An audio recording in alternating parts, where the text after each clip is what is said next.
Daily. Taste the Daily. Clarification தான். இப்போ CSR ஆக்டிவிட்டின்றது தனியார் அமைப்புகளோ இல்லை தனியார் நிறுவனங்களோ வந்து ஒரு குறிப்பிட்ட விஷயங்களுக்காக சிஎஸ்ஆர் ஆக்டிவிட்டி வந்து பண்ணிட்டு இருக்காங்க. இப்போ நீங்கள் சொன்னது மாதிரி தான், இப்போ நம்ம ஒரு நம்ம பள்ளின்னு சொல்லி கவர்மெண்ட்டே வந்து நடத்தும் பொழுது அந்த சிஎஸ்ஆர் ஆக்டிவிட்டியை வந்து தனியார் பள்ளிகள் வந்து டேரெக்டாக கவர்மெண்ட் பள்ளிகளை வந்து எடுத்து அவங்க சிஎஸ்ஆர் ஆக்டிவிட்டி பண்ணுறதுக்கு கவர்மெண்ட்டே வந்து கொடுக்கலாம் அப்படின்னு சொல்லி நீங்கள் டிமாண்ட் பண்ணலாம்ல. நீங்கள் எங்கள்கிட்டே கொடுங்க, நாங்களே வந்து எங்கள் அரசு பள்ளிகளை வந்து நாங்கள் சிஎஸ்ஆர் பண்ணணும்னு ஆசைப்படுறவங்கள வந்து பார்த்தீங்கன்னா பல வகைகள் உண்டு. ஒன்று வந்து இந்த ஸ்கூலுக்கு என்ன தேவை, 2 பெஞ்சு தான் தேவையா, என்ன அவ்வளோதாங்க தர முடியும், பெஞ்சு கொடுக்குறவங்க இருப்பாங்க. கைண்ட் எனஃபாக இந்த பள்ளிக்கூடத்துக்கு நான் வந்து நேரம் இருக்கும்போது நான் வந்து பாடம் நடத்துகிறேன், நான் சில விழிப்புணர்வுகளை நான் கொண்டு வரேன் அப்படின்னு படிச்சுட்டு போனால் அலுமினைஸ் வந்து கொடுக்கறது இருக்கிறார்கள். அது இல்லை நான் பொதுவாக நான் கொடுத்துறேன், இந்த பணத்தை எதுக்கு வேணால் நீங்கள் பயன்படுத்திக்கணும் என்று 3 விதமானது தான் சிஎஸ்ஆர் ஆக்டிவிட்டி இருக்குது. அது சார்ந்து இருக்கும்பொழுது தான் அவங்க நான் படித்த பள்ளிக்கூடத்துக்கு தரேன், இல்லைனா என் சமுதாயத்தில் இருக்கின்ற பள்ளிக்கூடத்துக்கு தரேன் என்று அவர்களே வரும் பொழுது அப்படி சொன்னாலும் அவர்கள் அதற்கு அவங்க தயாராக தான் இருக்காங்க. 500 பள்ளிக்கூடம் இல்லை 1000 பள்ளிக்கூடம் நாங்கள் தரதுக்கு தயாராக இருக்கிறோம் என்று தான் சொல்லியிருக்காங்களே தவிர இதன் சார்ந்து ஏதோ அவங்ககிட்ட நாங்கள் ஒப்படைச்சிட்டோம், ஒட்டுமொத்தமாக ஸ்கூல் டிபார்ட்மெண்ட்டை ஒப்படைச்சிட்டோங்கிற மாதிரியான செய்திகள் வரை தயவுசெய்து தவிர்க்க வேண்டும் என்று நான் கேட்டுக்கொள்கிறேன். தனியார் பள்ளிகள் வந்து ஒரு குறிப்பிட்ட சதவீதத்துக்கு வந்து மாணவர்களுக்கு கொடுக்கணும். அந்த பணத்தையே வந்து அரசுகிட்ட வந்து கேட்கக்கூடிய தனியார் பள்ளிகள் இந்த மாதிரியான அரசு பள்ளிகளை வந்து தத்தெடுத்து பண்றது ஒரு முரண் இருக்குல்ல. ஏன்னா அந்த அதே கூட்டத்துல அவங்க தீர்மானம் நிறைவேற்றிருக்காங்க, ஆர்டிக்கு அரசு வந்து எங்களுக்கு பணம் கொடுக்கணும் அப்படின்னு. இந்த மாதிரியான முரண் இருக்குல்ல.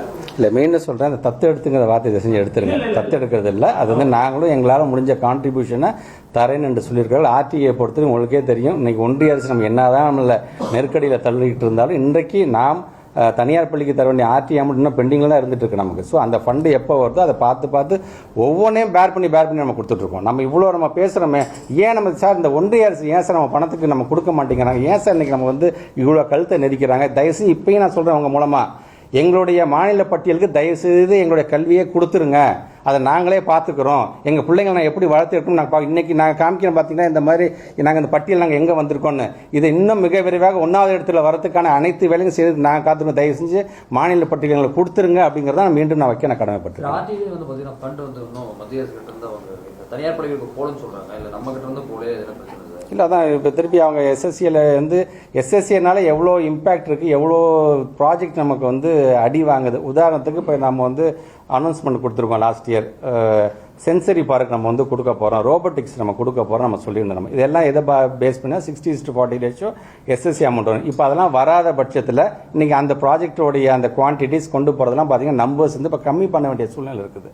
பட் இருந்தாலும் இன்னமும் அந்த பிடிவாதத்தோடு அந்த ஒன்றிய அரசு நீ வந்து இந்த கொள்கையை ஏற்றுக்கணும், அந்த கொள்கையை ஏற்றுக்கணும், இது பண்ணாதான் நான் பணம் தருவேன் அப்படின்னு சொல்கிறது இது வந்து ஒரு பிளாக்மெயிலாக தான் நான் பார்க்குறேன், ஒரு மிரட்டலாகத்தான் நான் பார்க்குறேன். இந்த சிஎஸ்ஆர் ஃபண்ட் மூலமா தனியார் பள்ளிகள் எத்தனை அரசு பள்ளிக்கு உதவி இருக்கு, அதுக்கான டேட்டாஸ் நான் அதை எடுத்தேன், அதை நான் டேட்டாஸ் எடுத்தேன் என்ன கொடுக்கணும். யூடிஎஸ்ல சார் இப்போ நீங்க சொன்னீங்க, அது வந்து ஒரு இது காட்டியிருக்காங்க. பட் டாய்லெட்ஸை பற்றி அது ஒரு புள்ளிவரங்கள் சொல்லியிருக்காங்க சார். கிட்டத்தட்ட வந்து பார்த்தீங்கன்னா கேர்ள்ஸ் டாய்லெட் மட்டுமே நாட் இன் ஃபங்க்ஷன் வந்து 1199 டாய்லெட்ஸ் வந்து ஃபங்க்ஷனலாக இருக்குது. ஆல்மோஸ்ட் 90% மேலே இருந்தாலும் நான் ஃபங்க்ஷனலாக அவர் டாய்லெட்ஸ் இருக்குன்றது அதில் சொல்லியிருக்காங்க. அதே பாய்ஸ் டாய்லெட்டும் 1158 டாய்லெட் வந்து நான் ஃபங்க்ஷனலாக அவங்க சொல்லியிருக்காங்க.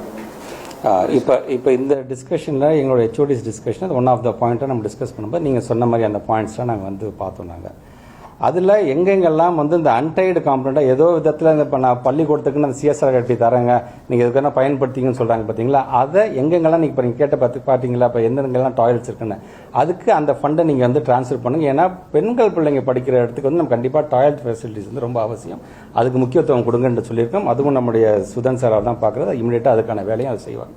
இப்போ நீங்கள் இன்றைக்கி சொல்கிற இந்த கணக்கு வருங்காலத்தில் இன்னும் கொஞ்சம் கொஞ்சமாக குறையும் என்று தான் நான் கருதுகிறேன். பல முறை வந்து நம்ம பதிவு பண்ணியிருக்கோம். இப்போ இந்த எஸ்எஸ்சியை பொறுத்த வரைக்கும் அவங்க நேஷனல் எஜுகேஷன் பாலிசியை வந்து அக்செப்ட் பண்ணாதான் அவங்க ரிலீஸ் பண்ணுவோம் அப்படின்றாங்க. ஸோ நம்ம இதை எப்படி ஹேண்டில் பண்ண போகிறோம்? ஏன்னா நம்மளுக்கு பணம் வரணும், நீங்கள் சொல்கிற மாதிரி வந்து ஆசிரியர்களுக்கு சம்பளம் கொடுக்குறது, இந்த மாதிரியான விஷயங்கள்லாம் வந்து நம்ம ஹேண்டில் பண்ணணும். இதை எப்படி நம்ம டீல் பண்ணுறோம்? கொள்கை ரீதியாக நம்மளுடைய கொள்கையில் நம்ம ஸ்ட்ராங்காக இருக்கோம், அதில் எந்த விதத்துலையும் வந்து அதை விட்டு கொடுப்பதாக இல்லை. அதே நேரத்தில் பணம்னு வரும்பொழுது நம்முடைய கல்வி சார்ந்து நமக்கு என்னென்னது எங்கேயுமே தடைப்படாமல் அதை வந்து ஸ்டேட் கவர்மெண்ட்டை பேர் பண்ணிக்கலாங்கிற முடிவில் தான் நம்முடைய மாண்புக்கு தமிழ்நாட்டு முதலமைச்சர் அவர்கள் இருந்து கொண்டிருக்கின்றார்கள்.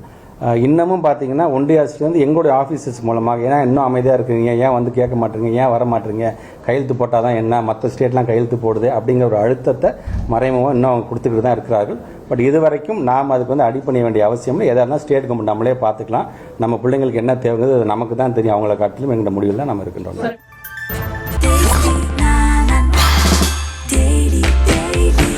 Taste Daily. Taste the Daily.